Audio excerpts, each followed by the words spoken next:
Eh bien bonjour à tous les amis, c'est le Pierre au potager, je suis super content de vous retrouver aujourd'hui, enfin ce soir. Donc du coup là comme vous l'aurez compris, c'est la plantation des courgettes. Alors, les seins de glace sont passés, on a le feu vert, on peut enfin planter. Donc bon bah ce soir, moi je vais vous montrer ma technique pour planter mes courgettes. Alors en premier on travaille la terre et ensuite on tire un cordeau parce que comme moi j'ai pas travaillé droit la terre. Donc du coup ça fait que si jamais je suis mes raies, je risque de ne pas être droit. On tire notre cordeau, comme ça on est sûr d'être bien droit. Ensuite on va faire un gros trou. Alors c'est sûr, donc là pour ceux qui me connaissent depuis l'an dernier, même bien avant, la technique n'a pas changé. Elle a failli changer tout simplement parce que je n'avais pas de fumier.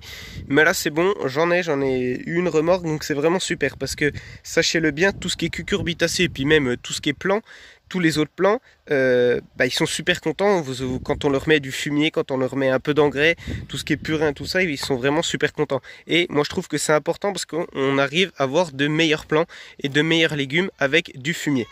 Donc les amis, assez parlé, c'est sûr, la plantation ça prend du temps. Parce qu'on ne fait pas ça à la va-vite, on ne fait pas notre trou, on met notre plant de courgettes, on rebouche, on arrose et puis c'est bon.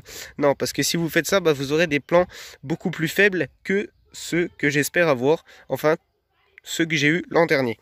Alors les amis, je fais mon trou, je mets de l'eau dedans et on se retrouve juste après.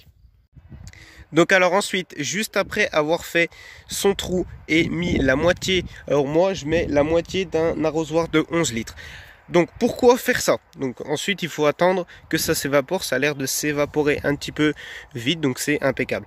Alors pourquoi on fait ça? Tout simplement pour que en cas de canicule, en cas de grosse chaleur, les racines aient toujours de l'humidité en profondeur.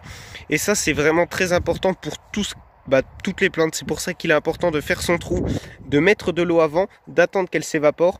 Comme ça les racines elles pourront toujours aller en profondeur, elles vont chercher la profondeur et il y aura de l'humidité dans la profondeur, et ça c'est super important pour tout ce qui est plant, surtout là pour les étés qu'on a en ce moment.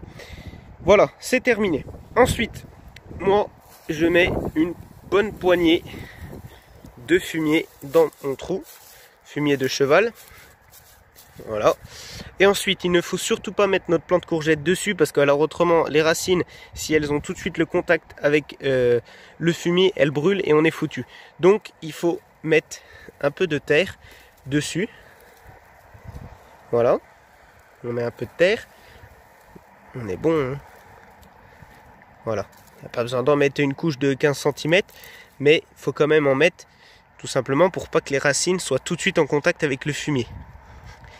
Et ensuite on met notre beau plant. Donc bien sûr, moi les plants que j'ai, il faut les nettoyer avant. Il faut les faire passer au coiffeur.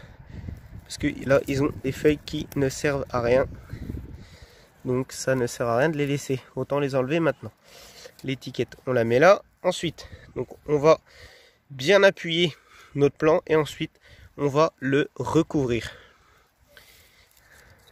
Alors là il y a de la terre assez sèche. Ça c'est pas plus mal, hein.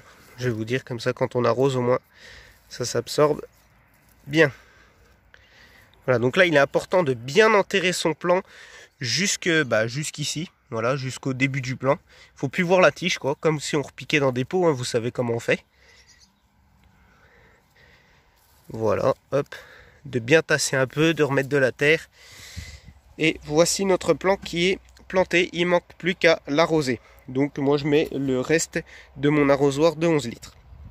Alors c'est sûr les amis, comme je vous l'ai dit au début, ça prend du temps, mais au moins c'est bien fait. Ça va beaucoup, c'est sûr, ça va beaucoup moins vite que on fait notre trou, on met notre plant, on referme et on passe à l'autre. Oui, c'est sûr, il faut attendre que l'eau s'évapore, faut mettre du fumier, faut recouvrir, faut tout ça.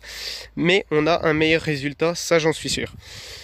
Alors les amis, moi il me reste du pain sur la planche. J'en ai déjà fait que 2, donc là en tout 3. Donc moi je vais vous laisser sur ça. Je vous souhaite une bonne fin de journée, un bon jardinage, un bon repiquage. Et puis à bientôt sur ma chaîne.